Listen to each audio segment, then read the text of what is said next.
Amigos queridos, nesta manhã de luz em nossas vidas, nos envolvemos com a natureza que nos agasalha em vibrações de harmonia e paz.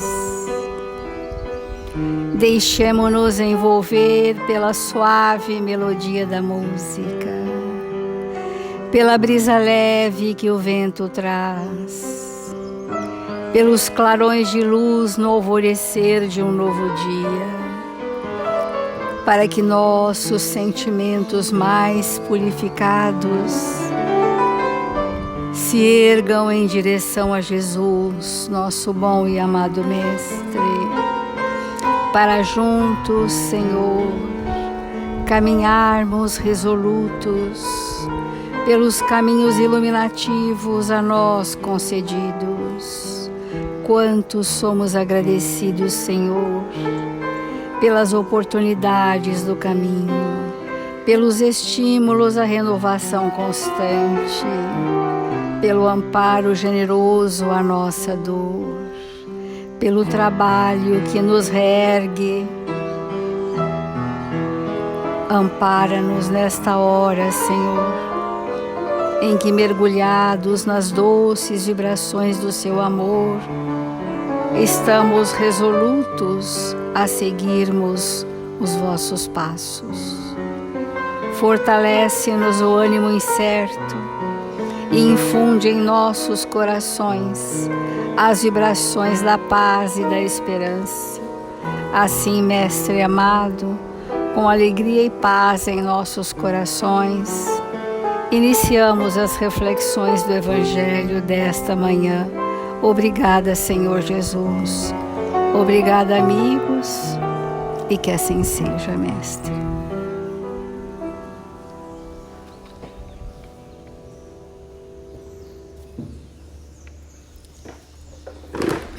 Do Evangelho segundo o Espiritismo, fora da caridade não há salvação.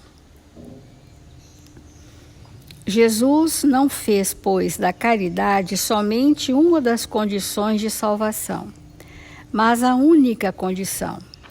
Se houvesse outras a serem preenchidas, ele as teria mencionado. Se coloca a caridade no primeiro plano das virtudes, é porque ela encerra implicitamente todas as outras. A humildade, a doçura, a benevolência, a indulgência e a justiça.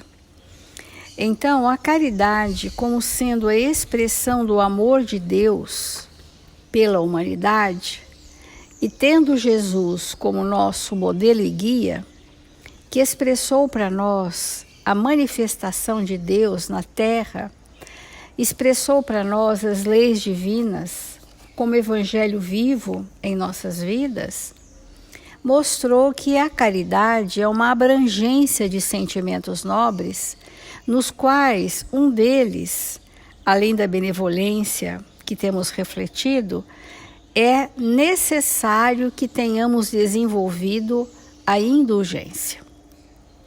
E nós vamos trazer por alguns dias esse valor moral que muitas vezes precisamos saber na prática como vivê-lo. O livro da Esperança traz uma lição chamada Na Luz da Indulgência e diz assim: sede indulgentes com as faltas alheias, quaisquer que elas sejam. Não julgueis com severidade senão as vossas próprias ações, e o Senhor usará da indulgência para convosco, como de indulgência houverdes azado para com os outros. A indulgência é o desenvolvimento de uma extremada compreensão dos desatinos, dos desequilíbrios, das dificuldades e do tempo evolutivo em que o outro estagia. Então, nós não desenvolveremos a indulgência se nós não tivermos a visão do Espírito, de que aquele Espírito milenar carrega mazelas e dificuldades que se expressam nas suas vibrações, no seu comportamento, na forma de agir conosco. Muitas vezes intencionalmente, outras vezes direcionadamente. Mas quem é esse espírito que a vida coloca na minha injunção reencarnatória ou na minha ambientação e que é uma oportunidade como estímulo para eu desenvolver valores que eu não possuo? E se eu desenvolvo por esse espírito essa extremada compreensão, em que tempo ele está? Ele ainda está no tempo de agredir. Em que tempo ele está? Ele ainda está no tempo da ociosidade. Em que tempo ele está? Ele está ainda no tempo da indiferença. Ou outras dificuldades tantas. E é por isso que ele, estando nesse tempo, nesse estágio evolutivo, que ele reage com as pessoas, com esse referencial, com essa lente da ociosidade ou da indiferença, ou da agressividade, ou da intemperança, da depressão, da vingança. É o quanto ele está estagiando nesse momento. O que me cabe?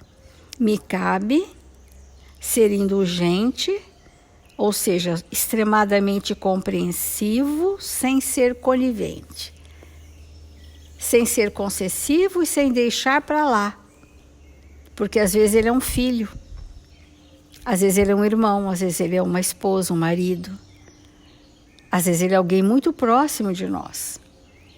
Então, se nós ansiamos pela vitória do bem, acende a luz da indulgência para fazê-lo com segurança.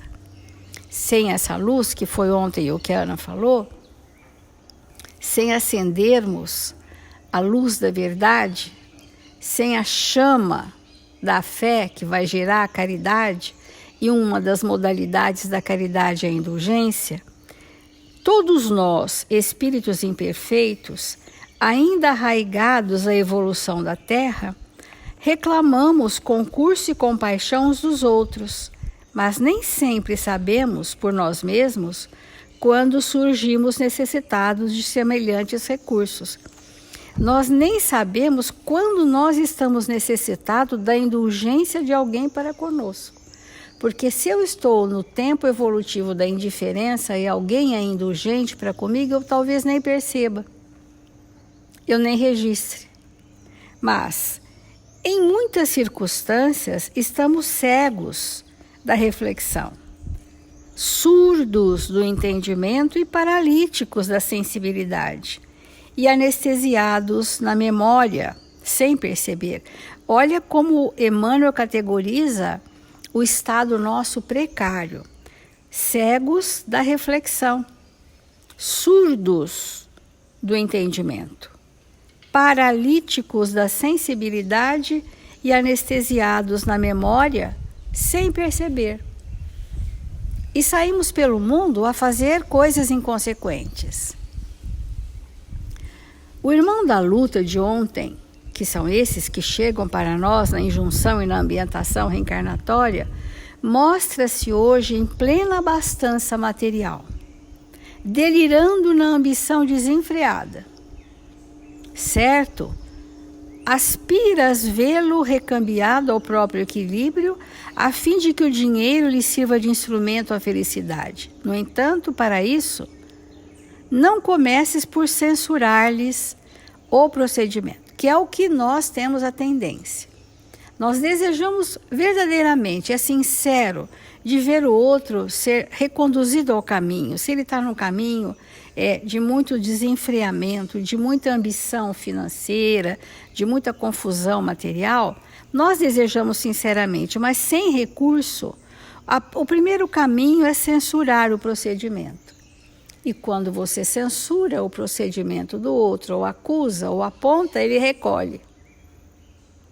Ele se defende, porque se ele está assim é porque ele não tem outro recurso ainda. E o que diz Emmanuel? Usa a indulgência e renova-lhe o modo de pensar e de ser. Isso é evangelizar espíritos. Se nós socorrermos o outro, auxiliando que ele veja a vida de uma outra forma, que ele perceba a si mesmo, que ele mude a forma de elaboração do seu pensamento, ele vai mudar a forma de ser. E é isso que é a indulgência. A indulgência não é deixar para lá. A indulgência é socorrer sem apontar as dificuldades. Então, outra situação que Emmanuel coloca. O amigo escalou a evidência pública, fazendo-se verdugo em nome da autoridade. Então, poder, autoridade, mando, abusos dessa natureza é muito comum nos nossos dias. E o que nós sentimos? Queres garantir-lhe o reajuste para que o poder se lhe erija em caminho de paz? Ou seja, para que ele não continue no caminho dos excessos e dos abusos do poder? Entretanto, não te des a isso, exibindo atitude condenatória, que é a falta de indulgência. Usa a indulgência. De que forma? Clareando-lhe o raciocínio. Então, no primeiro momento, pediu que usasse a indulgência, renovando-lhe o modo de pensar e ser. E aqui clareia o raciocínio. Uma outra situação, que são situações, blocos de situações muito comuns, que é a juventude, o jovem que convive, embriagou-se na ilusão, caindo em sucessivos abusos, justificando isso ser jovem, ser a mocidade. Lógico que nós temos a intenção de reintegrá-lo na harmonia da convivência familiar, retirá-lo dos vícios, dos abusos, dos excessos, da inconsequência. Mas, por ajudá-lo, não lhe reproves os sonhos, porque muitas vezes, a pretexto de educar um jovem, nós frustramos os seus sonhos mais importantes. Então, não vou deixar você ser isso, você fazer aquilo, que eram seus maiores sonhos.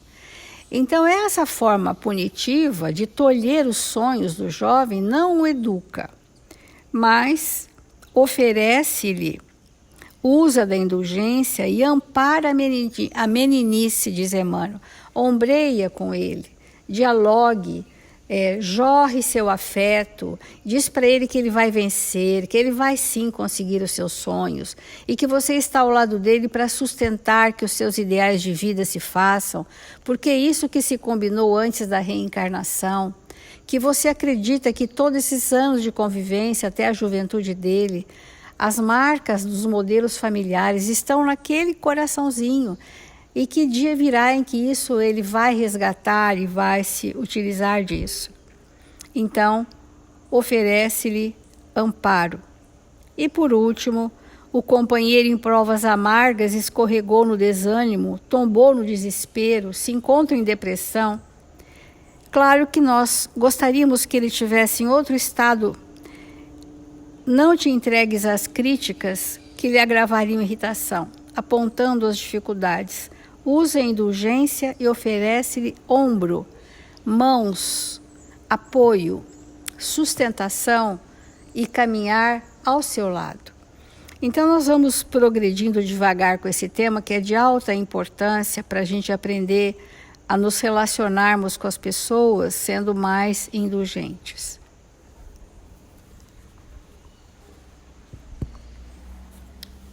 Esse tema da caridade, ele é parte da lei de justiça, amor e caridade.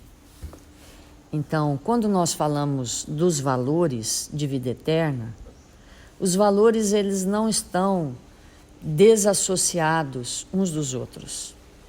Quando nós falamos em caridade, como entendia Jesus, benevolência, indulgência e perdão das ofensas, quando nós pensamos sobre isso, não dá para pensar de maneira isolada. Um espírito que está sendo benevolente, naturalmente ele está sendo indulgente. naturalmente ele está perdoando as ofensas. Não que tudo isso seja uma coisa só, não é. Mas a expressão desses valores, eles estão todos intrincados. Então,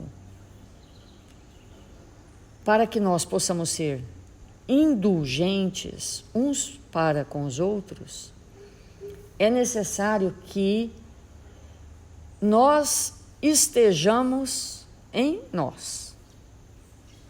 Porque todas as vezes que nós julgamos, todas as vezes que nós expressamos o nosso personalismo, todas as vezes que nós agimos de maneira contrária ao Evangelho, nós estamos longe de nós mesmos, longe da nossa essência, projetado para fora, mergulhado no que é fora. E ser indulgente é estar em si. Verdadeiramente estar em si, em ressonância com a nossa essência divina. Então, vamos refletir no amor de Deus para conosco, que é indulgência no seu grau superlativo. Então vamos imaginar, Deus nos ama todo o tempo todo, nos acoberta com o seu amor e nos aguarda que nós possamos fazer as melhores escolhas, tomar as decisões iluminadas, que nós possamos avançar em direção à perfeição de acordo com o nosso passo. Então, quando nós olhamos para alguém que está perdido no cipozal das suas dificuldades,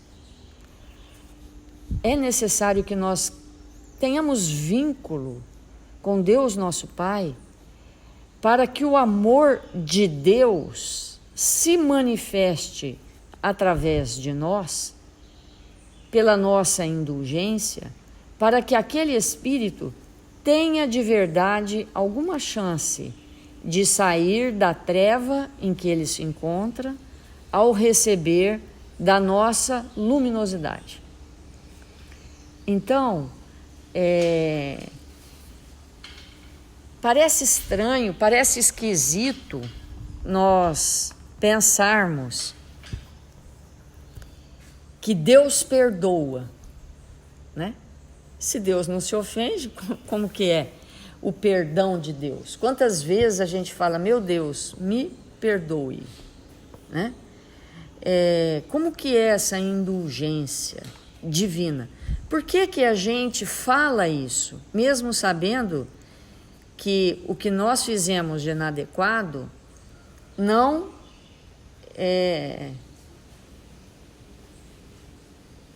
atingiu Deus para Ele nos perdoar?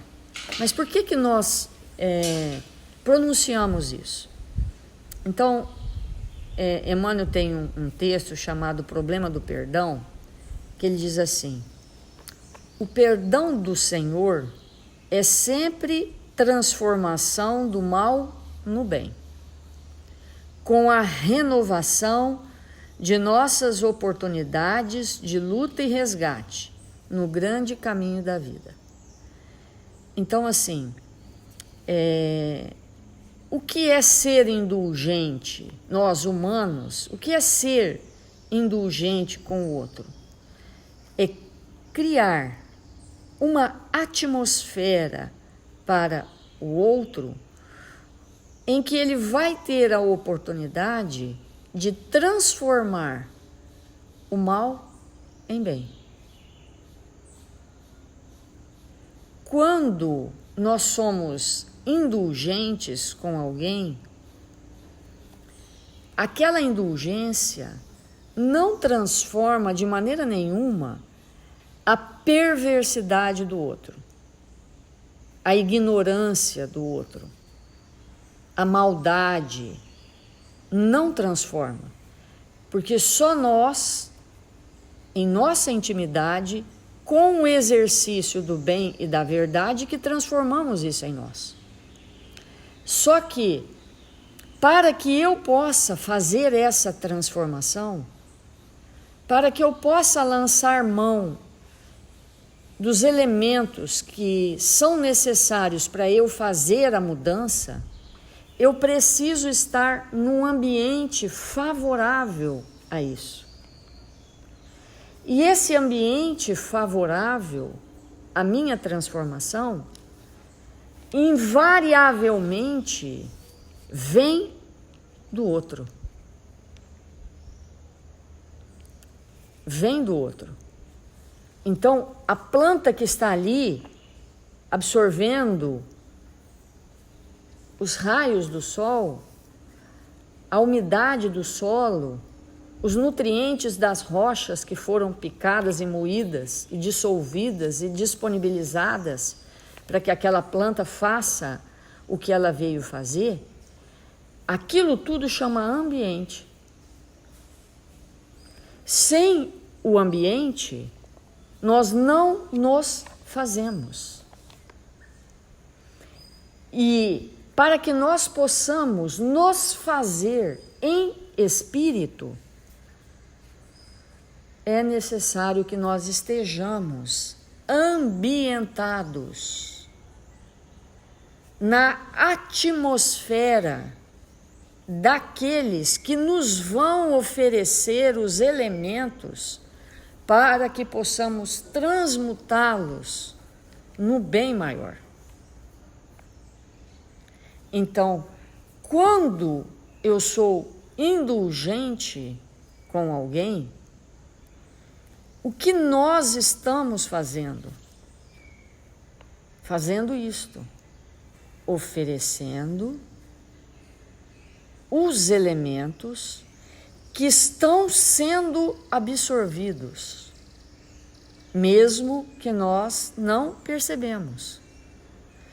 Porque tudo que nós estamos oferecendo para o outro, principalmente se o outro não tem nenhum nível de consciência, quanto mais inconsciente, mais ele absorve de tudo. Ele absorve do que é bom, ele absorve do que é horrível, do que é terrível, do que é putrefato, ele absorve de tudo. Quanto mais inconsciente, mais ele absorve. Quanto mais consciente, mais ele seleciona o que absorve. Então, quando nós estamos ao lado de um espírito que está agindo de maneira contrária ao bem e à verdade, que está num nível de consciência muito comprometido, maior é a nossa influência sobre ele. Embora isso não seja percebido de pronto, mas ele está absorvendo.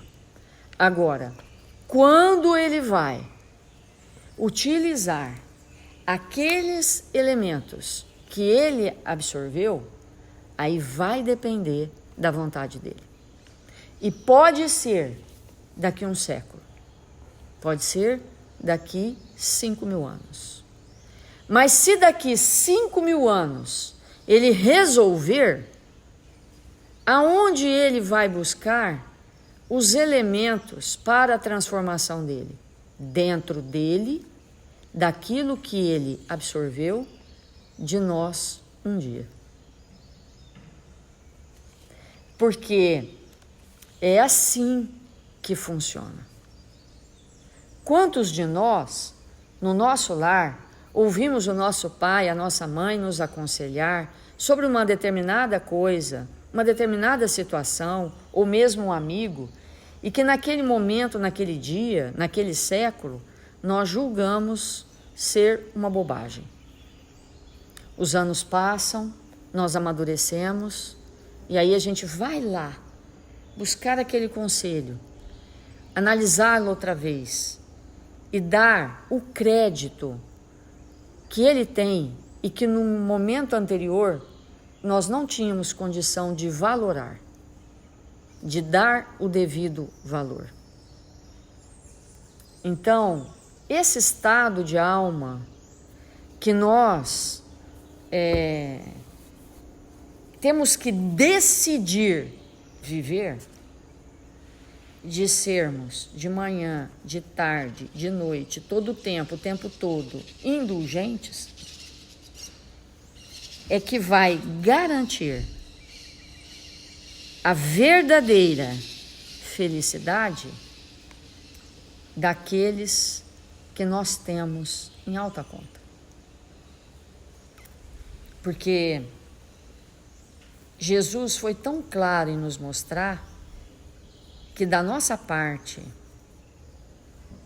como espíritos, é só semear. O colher é de Deus. A nossa condição é só de semear. Quando vai brotar? Quando vai florescer? Quando vai frutificar? Isso é a conta de Deus. Que a gente saiba viver assim. Porque dando, ofertando indulgência, é só isso que vamos colher. Em nós, não no outro. Porque quando eu te ofereço a indulgência, é isso que eu estou plantando na minha intimidade. Vamos fazer a prece.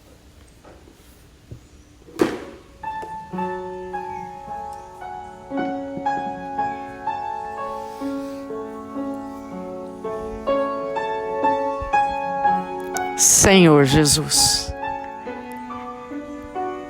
divino amigo das nossas vidas, sejamos nós os espíritos a ofertar para aqueles que nos envolvem com suas vibrações o que temos de melhor. Sejamos nós, Mestre, a sermos aqueles a oferecer para os que nos cercam o melhor terreno, os elementos mais puros, para que eles possam se fortalecer e, tornando-se vigorosos, possam produzir os frutos mais doces.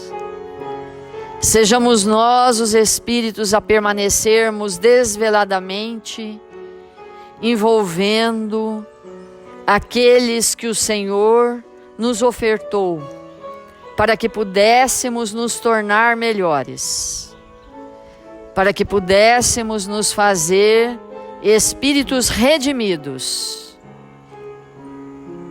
confiantes na sua bondade e no seu amor. Mil vezes obrigado, Jesus, por ter trazido para nós estas almas, que são estímulos constantes para desenvolvermos o que não possuímos. Faça de nós instrumentos do seu amor, aonde quer que nos encontremos. Mil vezes obrigado, Senhor, pela sua presença constante em nossas vidas, em nossa família, em nossa intimidade. Permite, Senhor, que estando em seu nome, possamos contribuir nesta manhã para orarmos em favor daqueles que se encontram enfermos, necessitados de amparo e de socorro, para que a saúde, Senhor, destes irmãos se renove, no corpo e no espírito, que estes benfeitores que aqui se encontram possam derramar sobre eles paz, equilíbrio, saúde e bom ânimo. E nós outros, Senhor, oramos pela nossa nação, por este país de irmãos, reunidos sobre o seu amor, a comando de Ismael, que tem como missão auxiliar a cada um de nós no nosso processo de evangelização. Que sejamos aqueles a nos ligarmos uns aos outros pelo bem e ofertarmos, onde quer que estejamos, a paz, o equilíbrio e, sobretudo, Senhor, o amor aos nossos irmãos e a tudo que vive e a tudo que ainda há de viver. Sê conosco, hoje e sempre. Que assim seja.